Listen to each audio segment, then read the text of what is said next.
Hello and welcome to another episode of Connect for Culture Africa Zambia. Joining us on today's episode, we have two individuals who are very quintessential to the narrative that we've been discussing on this season of Connect for Culture Africa, which has to do with the creative industry as well as monetization and the potential. All these stakeholders we have had in our previous episodes, all building up to the possibility of what could be for our creative industry and our economy as a whole. So without further ado, we have our first guest for today joining us, Mr. Kenneth Msambu, who is joining us from PACRA. He is a manager for international affairs as well as copywriting. How are you, sir? I'm okay. How are you? Thank you. Fantastic. And with 20 million likes to her name, not too sure if this individual needs a further introduction, but I'll do the honors all the same.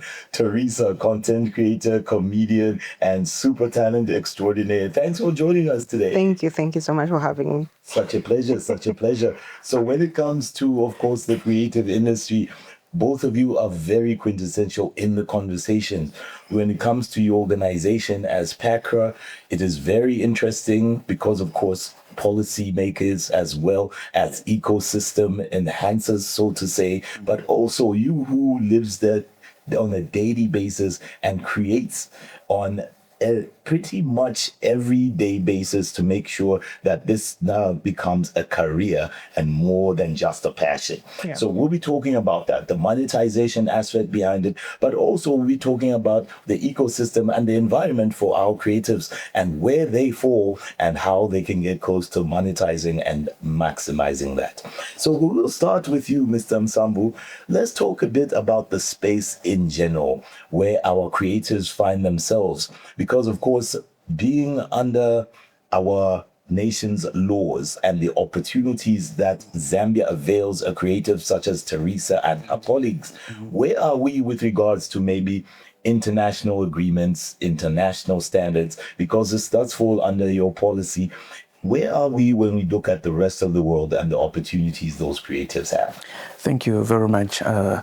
Yes, with the PACRA, we have made strides to ensure that we are compliant to the various treaties that are governing intellectual property, especially copyright in the digital environment. I'm sure you are aware that we have what we call the WIPO Copyright Treaty, the WIPO Performance and Phonograms Treaty, the Marrakesh, which basically looks at how people who are visually impaired can access printed works. We also have the Beijing Treaty on audiovisual performers, how these treaties are there to ensure that creators like my colleague here are able to benefit from their works. So Zambia can confirm to say we are in the process of ratifying those treaties. I'm sure very soon you'll just hear the news to say these have been ratified, because these are progressive treaties. Right. You know, without such legislation governing IP or copyright in the digital space, creators are vulnerable because you have got no tools, no mechanisms, no recourse how you can ensure that people that are infringing on your works are put to book or asked to put those things down. If we're talking about the WIPO Copyright Treaty, it has got provisions to say when something is being put online without your authorization, Right. you as the creator, you just write to say, please take it down. Yes. And the person will be obliged to take it down. Mm-hmm. Yes, so those are the provisions that are in there. So, like the internet is global. Once you post something, it goes viral. Right. You have no control over it. But with the acceding to such treaties, Yes. it makes your work easy because you just issue a takedown notice. Okay. Yes, and then that's how you protect your work. All right. We also have what we call technological protection measures. There are a lot of people that have put technology to protect their work. Right. But you have got people also who are geniuses, they're able to crack.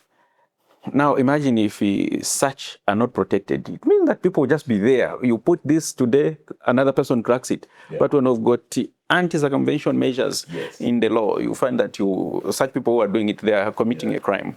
Now, Teresa, I see you nodding your head. Does it sound like a familiar story, something you've experienced in the past or perhaps are experiencing today? Tell us a bit about the scenarios you found yourselves in when it comes to protecting your work or maybe having your work duplicated without your consent.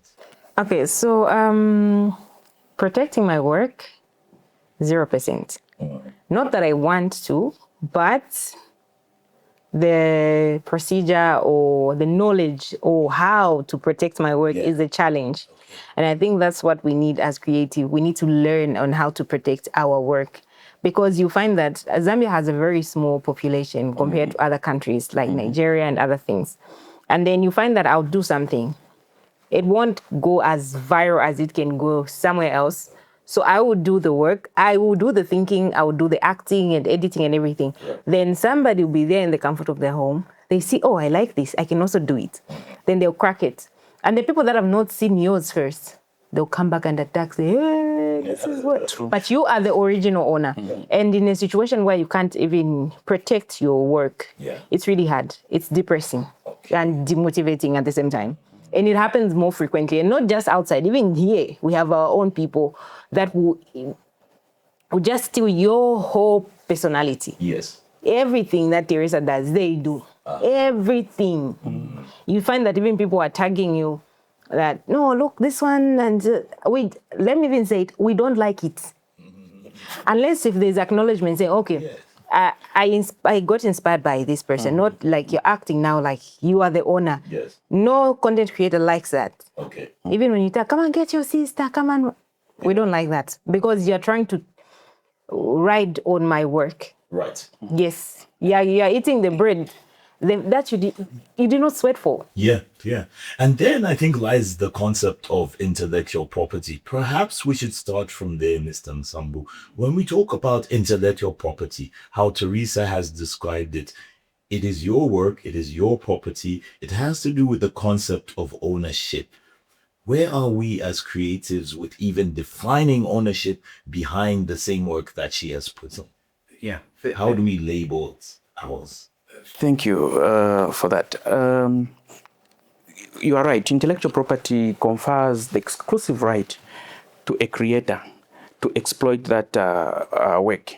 So when we talk about, maybe we just go first to the basics. Intellectual property is in two branches. We've got intellectual property consisting of industrial property and the copyright and related rights.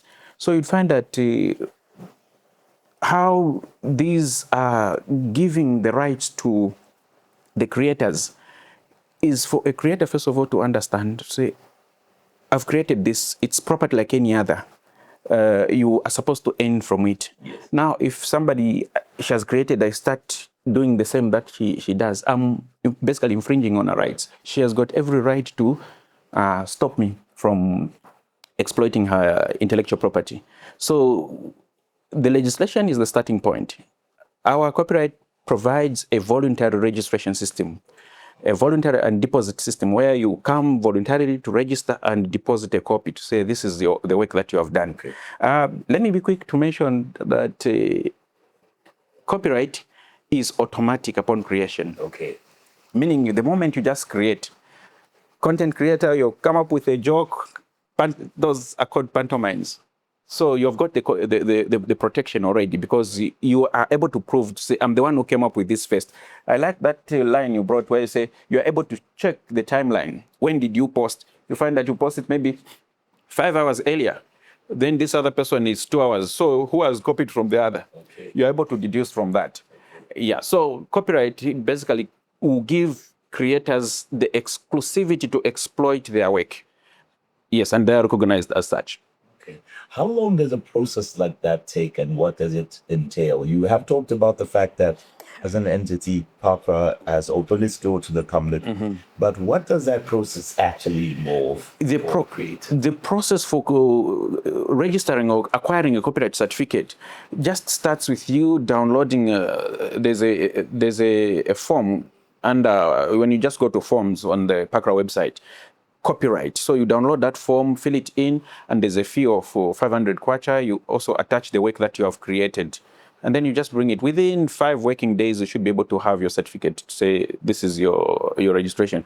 I emphasize, even if it's automatic, but it's important that you have documentation. You know, there are times when, because that paper is prima facie evidence, you go to court, you're able to present it to say, this one is infringing on my work, here is the certificate of registration, and you go. And like where there's no documentation, it becomes a little bit tricky. Okay. Now, Teresa, I want to also find out and get more from you where you talk about the fact that your work out there now seems a bit more vulnerable because you did talk about bigger markets as well, and also influencing in how they maybe exploit some of the works that you have put out as well. What do you find about those bigger markets that perhaps the Zambian market does not maybe protect as much? I mean, earlier you talked a bit about some of the same consumers of content from other bigger industries as well will be quick to pick on someone from, I would say, a smaller market. How have you experienced that as well? Okay, so it's now that content creation is evolving, Right. like for us Zambians. I think in the West Africa it started some time back, but for Southern it's now, and I'm alleging, it's allegedly the bigger markets, those that have been doing this, like I don't know if they know that, like for instance, Zambian content creators are vulnerable and they can't do anything about their work. It's easier for them to get concepts from this side of the region. And for us, it's really sad because you come up with a concept and then somebody else with a bigger goes and maybe, not even maybe, make money off that content that you can. And you can't even defend it because also it starts with our own people. They'll be like, I saw this on that one's page. Why can't you go on that one's page and say, okay, this is originated from our country? Okay. So it's really, and you can't go, because even from the time I started content creation, I'll come up with something, then a bigger content creator would do it. And people will go for the bigger content creator. And I can't defend myself because I'm small. Okay. So it's really difficult to defend your work. It has happened to a lot. And I think the bigger region knows that, okay, these smaller regions, there's potential in here. Right. We can get ideas because at some point you run out of ideas. And you need ideas. Yeah. So you find that, okay, let me go there. Let me go to Zambia Right. and search for this one.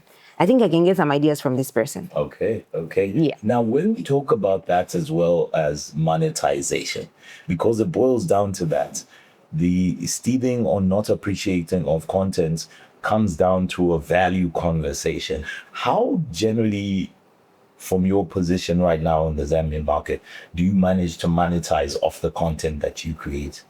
Okay, so the monetization, firstly, it's very important. We need it. It's a necessity for us, especially content creators. Before I answer that, let me talk about, there's a period, that was 2023, I think, if I'm not mistaken. I did a video with my daughter. It wasn't a spoken video. It was something that anybody would understand. And imagine, Zambia is not monetized. And Nigerians, people who are in England, everywhere, got that video, posted on that page. Because on my page, it had about 30 million views. Wow. That's in 24 hours. And then people started getting that video, posting on their platform. It was still going. Yes. It was still going because what my daughter did was, I was also shocked because I didn't expect what she did. So it was still going and people are making money off it. How am I supposed to feel?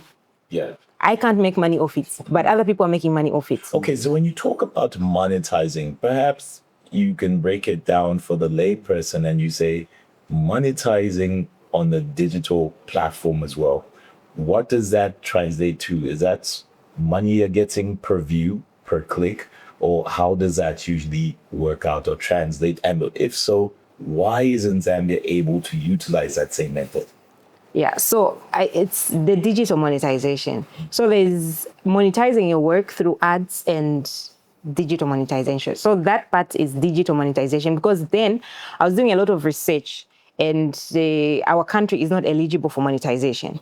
And some of the reasons saying the population is small, the viewership, the ads and everything, that was a challenge.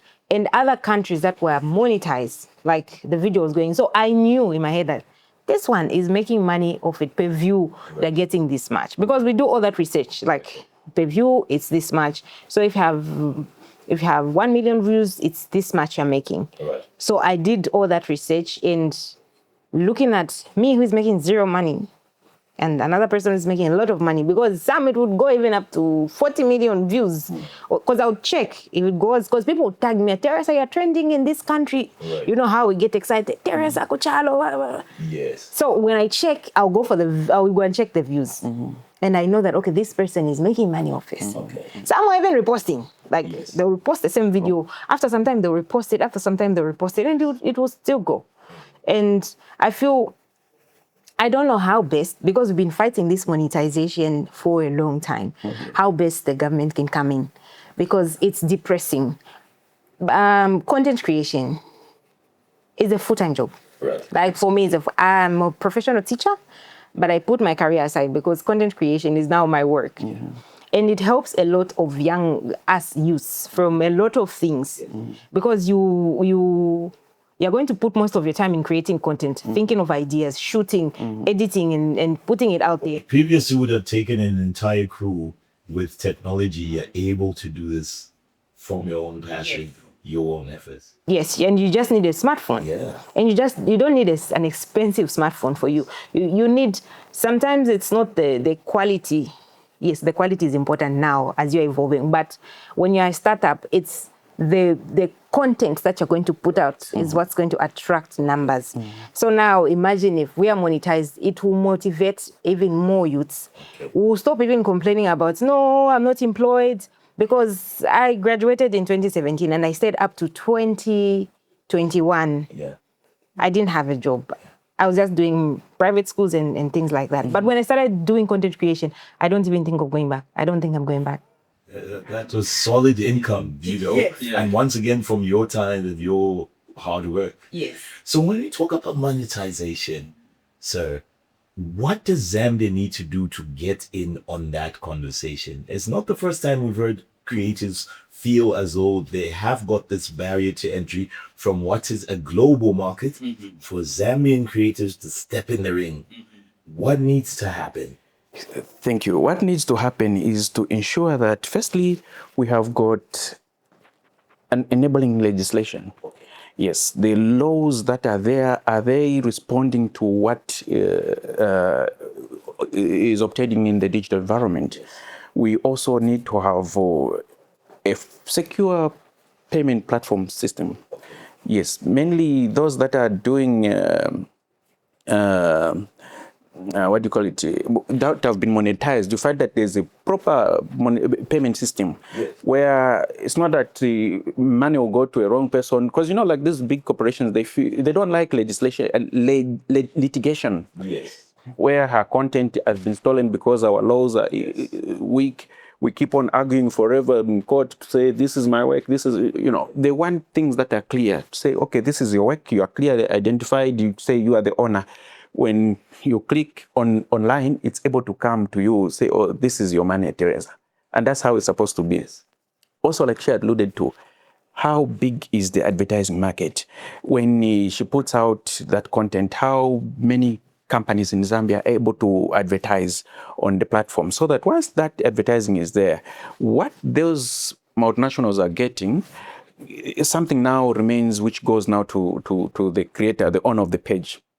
And that's how it operates. So, speaking on behalf, yeah, so like I mentioned, say we have submitted those treaties. If those treaties pass, then we have done one aspect. Our legal framework is also going under review. I mentioned last time we had a meeting, say the bill has been finalized, which is the Copyright and Related Rights Bill. And with that, those issues I'm talking about, takedown notices. Yes.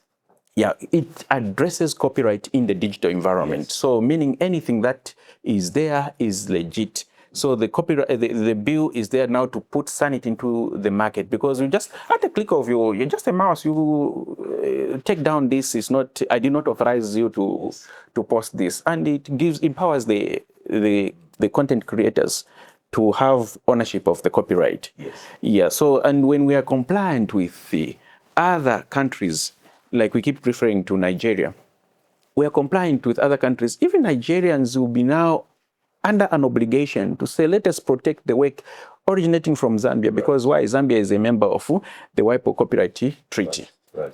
Yes. Right. So basically, those are the things that we really need to work on as a country. And as PACRA, we are doing our part to make sure that we are moving towards what is accepted, to ensure that our content creators are gaining something from their work. Because this is a very big industry. Like she is saying, you don't want to go back to class. Self-employment is there. A lot of youths have got the talent, so that should be supported, because people will gain value from this employment. And like you were talking about the taxes. If you are well to do, meaning people now, the tax base is broadened. Do not stiff for the civil servant to say you are the only ones who will be paying taxes, but everyone will come on board for as long as you are earning something. Wow. Yeah, so I think that is a very progressive way to follow, to move, so that we have got these platforms paying people. Fantastic. And when it comes to that, once again, Teresa, I know you and your colleagues, as you said, a lot of you have been through the same experience. And, platforms such as this podcast do exist to get stakeholders to be able to put their heads together and see what needs to happen as a next step. But for someone who's entering the creative industry, we'll start with that before we get back to Mr. Msambu and find out about what they can do to register their creative process or their creative content.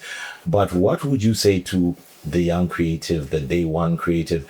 What would you have wished someone maybe told you then that you know now? Or what do you want to give as advice to the person starting off today? Do I have any?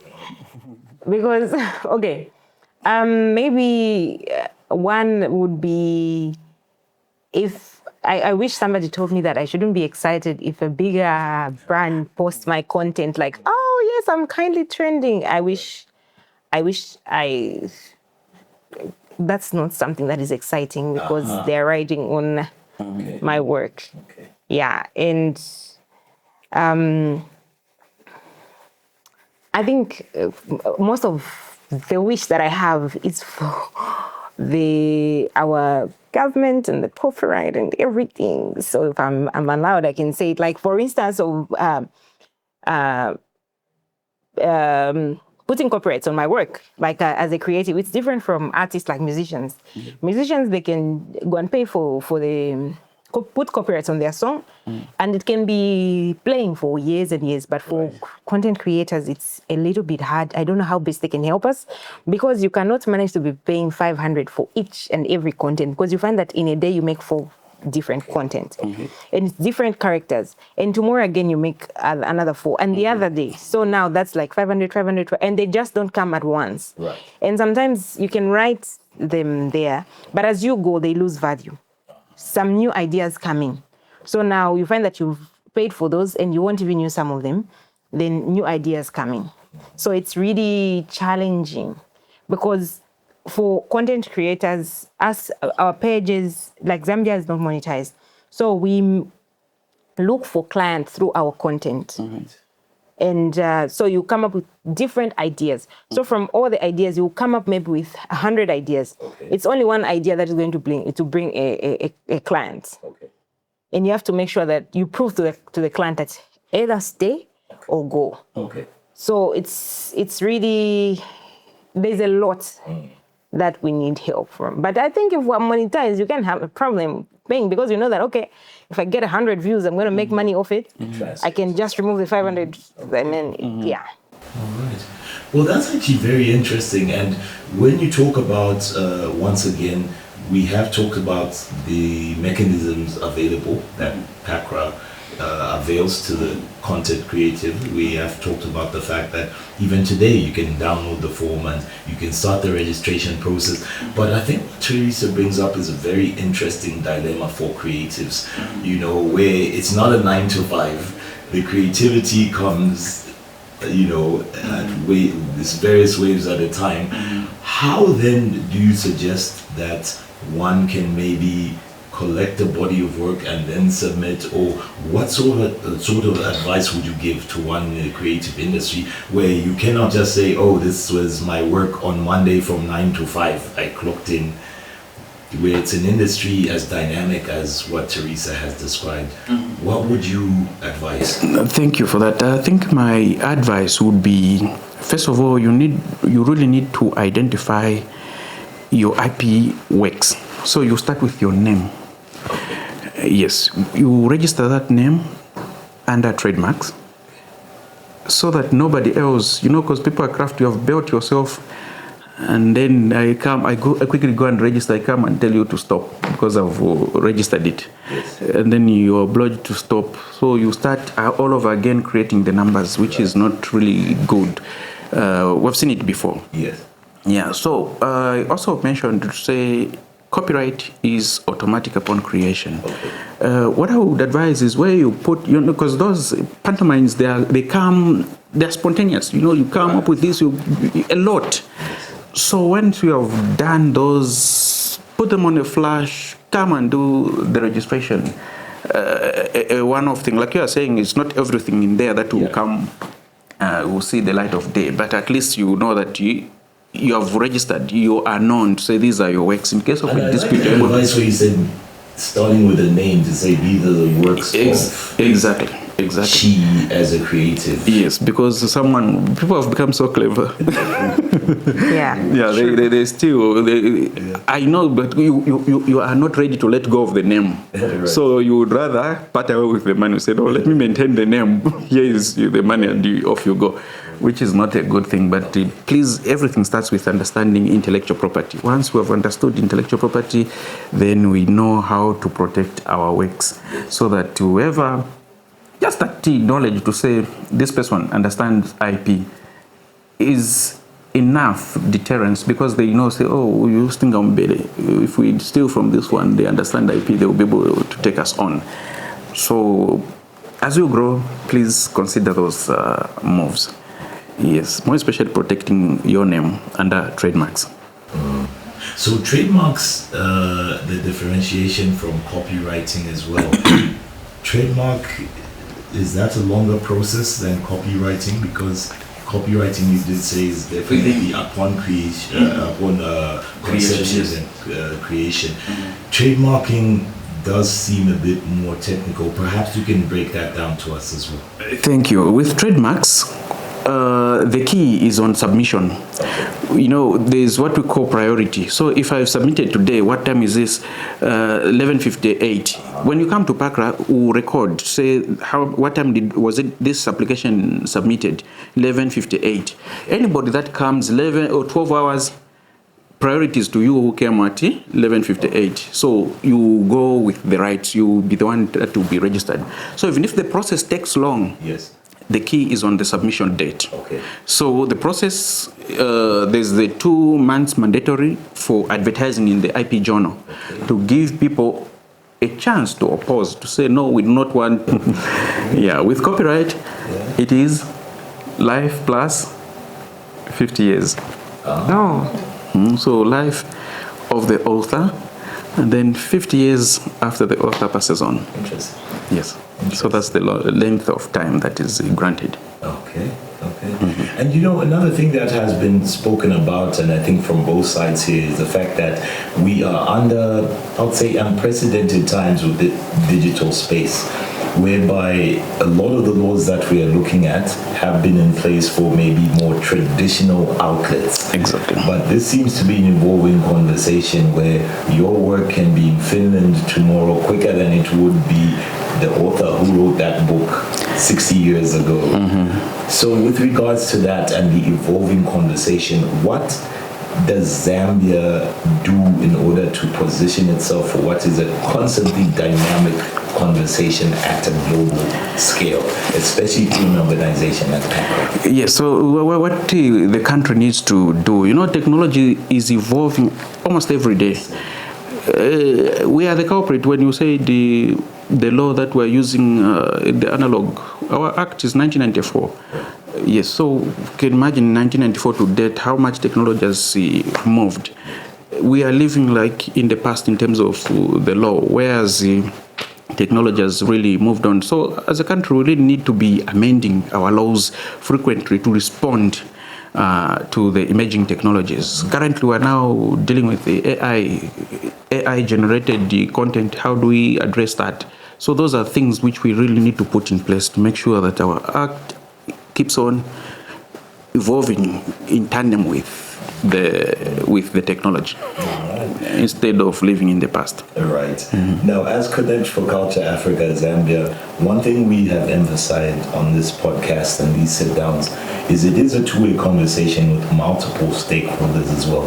So what can we as creatives do, according to you, to get this message across, to amplify it, and perhaps even to give further feedback of the infrastructures that need to be put in place?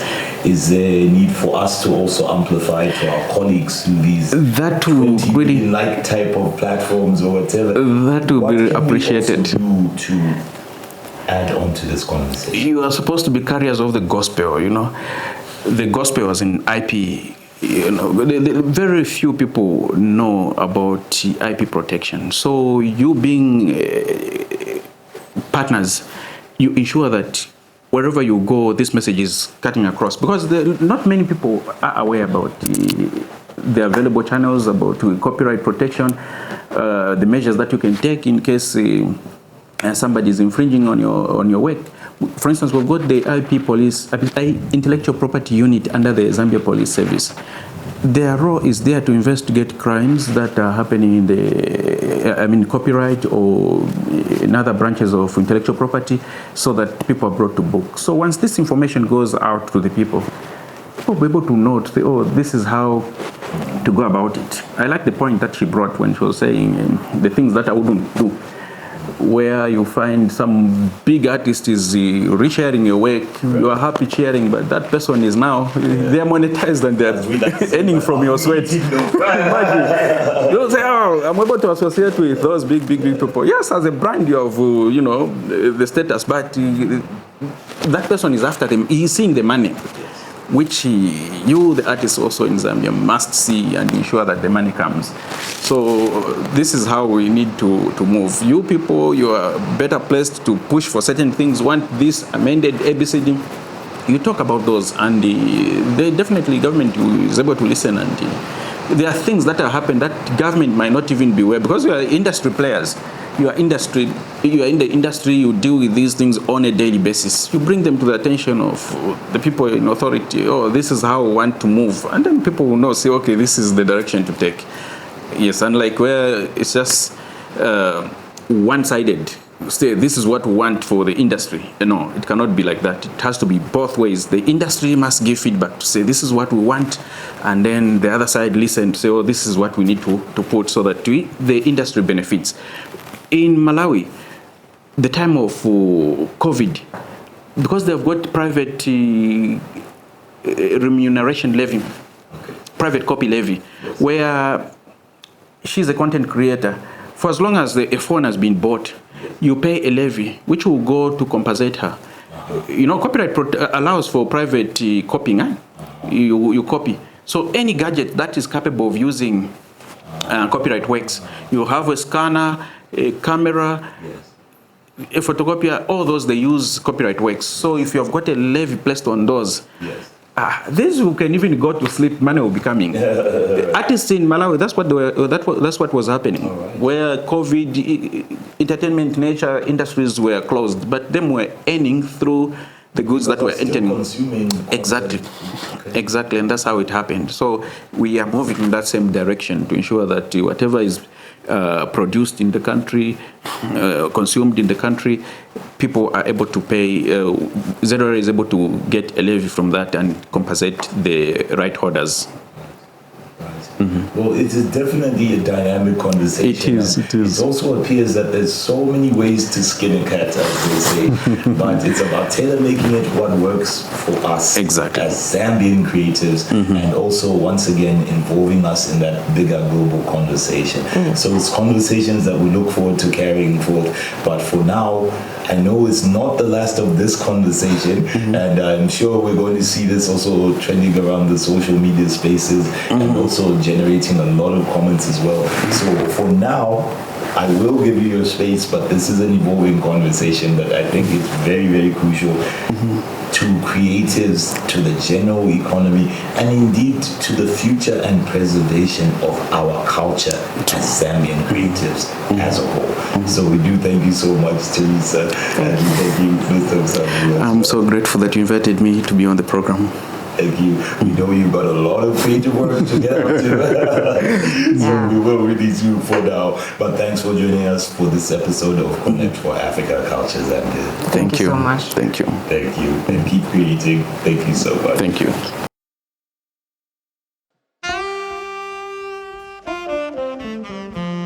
Mm-hmm.